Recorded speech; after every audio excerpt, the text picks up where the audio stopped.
Hey guys, my name is Brittany.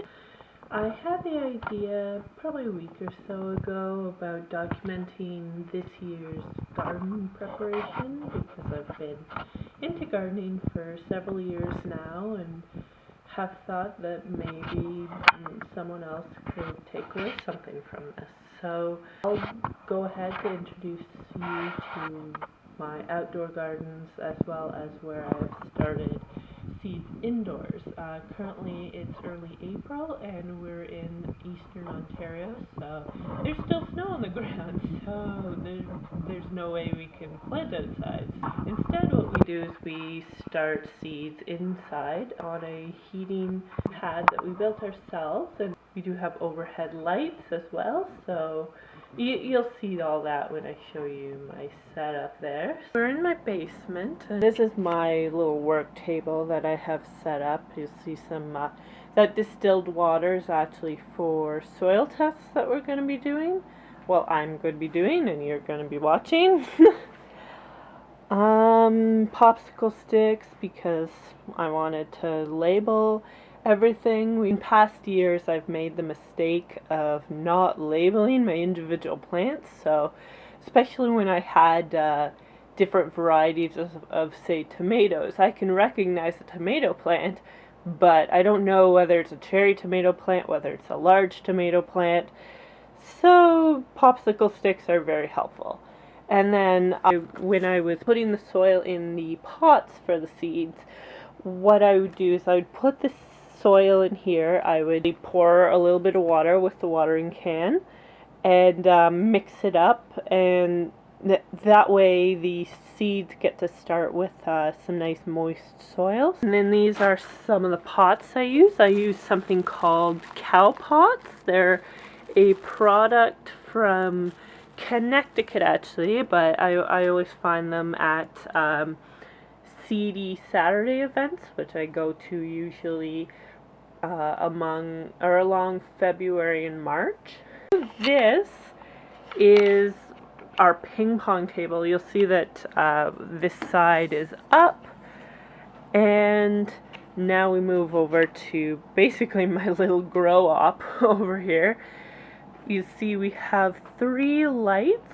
The far one was actually from my grandmother's place when she was moved out to a retirement home. We basically had to get rid of a bunch of stuff in her apartment, and since my grandmother also loved to garden, she had these awesome grow lights.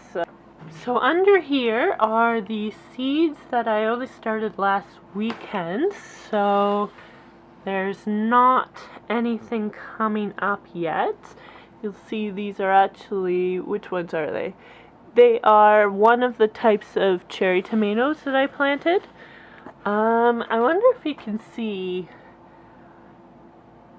sometimes you can sort of see a little bit of fuzz on it, so I'm gonna keep an eye on that because I think I may have kept it a little too moist, so I'm gonna let that dry out. These are there's some cherry tomatoes, and then there are these other tomatoes called Moscovich tomatoes, and they're large tomatoes. So again, those were planted last weekend, so they haven't come up. And then there's some more tomatoes. These are jalapeno peppers. Out of those 8, about 5 have come up, which is pretty good actually. I probably won't be needing any more than that. And then, let's see right here, red peppers. You'll see one big one there. There's some little buds. Why is this not focusing? This is annoying. You'll see some little bits of green just popping up. So those red peppers are just coming up. Peppers seem to take longer. These peppers were planted about 2 weeks ago, And these are shallots, and we'll see. So I put 2 in each pot since I didn't think they'd take up a lot of room. And we have 2 in this one, 2 in this one popping up, one popping up, one popping up, and another one popping up here. So 8. That's pretty awesome, actually. Especially since they were taking so long that I thought maybe we wouldn't end up having many shallots. 2 more jalapenos right there. Oh no, actually 4 more jalapenos. So we're gonna have a lot of jalapeno plants. And then these other ones are cherry tomatoes, another type of cherry tomatoes.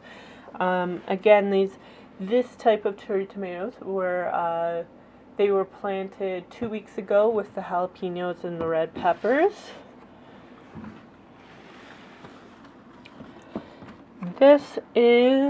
These are Italian tomatoes, so they're large, and this one doesn't have any, but this one has 2. So what we're gonna try and do is, in a few weeks, when they've gotten a little bit more established, we'll see if we can separate them and get them growing in individual pots. And last but not least, let's see, more cherry tomatoes. Okay, let's see. And then, yeah, so these are all cherry tomatoes. So I always start out with planting more seeds than I'll eventually want to plant in the garden, just because I can't totally be sure how many seeds are going to germinate. I'm in the backyard where one of my gardens is, but unfortunately we can't see it due to all the snow on the ground. Oh, there's my doggy.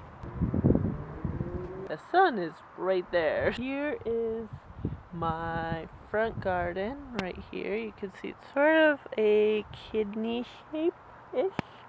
As you can see, we have a wooded lot, so there are lots of trees to cast shadows over the garden. As well, it also means that there are more tree roots under the ground, which can steal nutrients from the plants and water as well when we water the garden.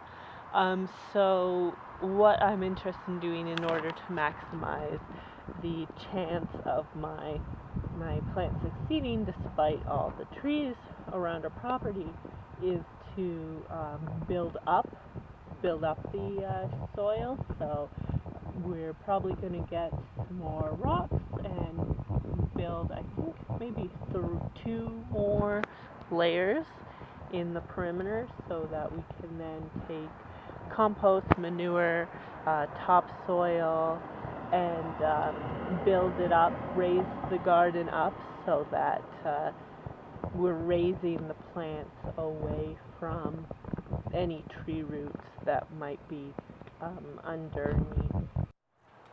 So because this garden is so large, we're actually going to take a soil test from both sides, just to make sure that, in the past years when we've added manure, we've added compost, we haven't added too much on one side or too little on the other side and created an imbalance across the garden. So as you can see, I've dug a little hole right here on the right side where I'm taking soil from. With this soil test that I got, they recommend that you take soil from 4 inches below the surface, and this makes sense because, of course, you have pine needles, you have leaves, you have acorns that have all fallen down onto the surface, and so will alter the pH or the nitrogen levels or the potassium levels or the phosphorus levels, and then that's not really what your plants are getting because your plant roots are below the surface. So in order to get a better idea of what you're actually working with in terms of nutrients in your soil, you want to dig down about, in this case, about 4 inches. So I dug that hole so that I could do a pH test last weekend, because I was going to do the soil tests last weekend, and then I went ahead and did it and got a good. Oh, sorry about that. One of the downsides of having a garden in the front yard where it's really close to the street is every time someone who decided that they needed to bring their dog for a walk on such a nice sunny afternoon, every time they see some weirdo talking to a camera, they think they need to say hi.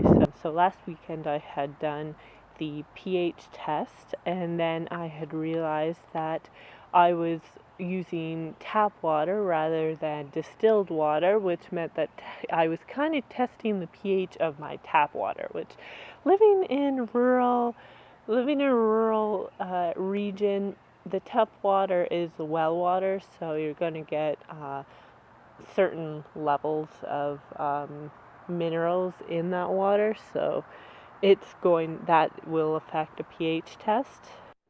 Rembrandt wants to know why he's not allowed to go outside with me. Because you love the outside, don't you? Yes, he really wants to go outside, but if I take him with me, I have to keep an eye on him, or he'll run off to see any dog that happens to come by. So he's gonna have to stay inside. So what I've done here is I've taken 1/3 of a cup of the soil, put it in this bowl, and then mixed it with 1 cup and 2/3 of distilled water. So now I'm just waiting for the soil to settle to the bottom so that I'm left with the distilled water with a little bit of the soil dissolved into it. So then I'll take my pipette here and pipette some of the liquid into these 3 containers, which I'll then open the corresponding capsule, pour the powder into it, shake it up, and then leave it for a few minutes for the color to end up changing. I'll be able to look at this legend here and then see how much of each nutrient. Unfortunately, when I was filming the soil test last week, my camera had actually run out of space, which I hadn't realized at the time. So I won't be able to show you the footage of testing that side of the garden, the right side, but I can show you the left side. So right away I've done the pH test. So as you can see, that's a very green color, and it pretty much matches up with the second from the top, which is pH of 7, which is neutral. So I know that between the right and the left side, they both seem to have a pH of about 7, maybe a little bit towards 7.5. So that's a very good pH, as a lot of plants do well in soil with that pH. This is the phosphorus. You can see it's probably closest to the bottom, which is depleted. Here is the nitrogen, and again the bottom, which is depleted. Lastly, potash, the bottom again, probably so depleted.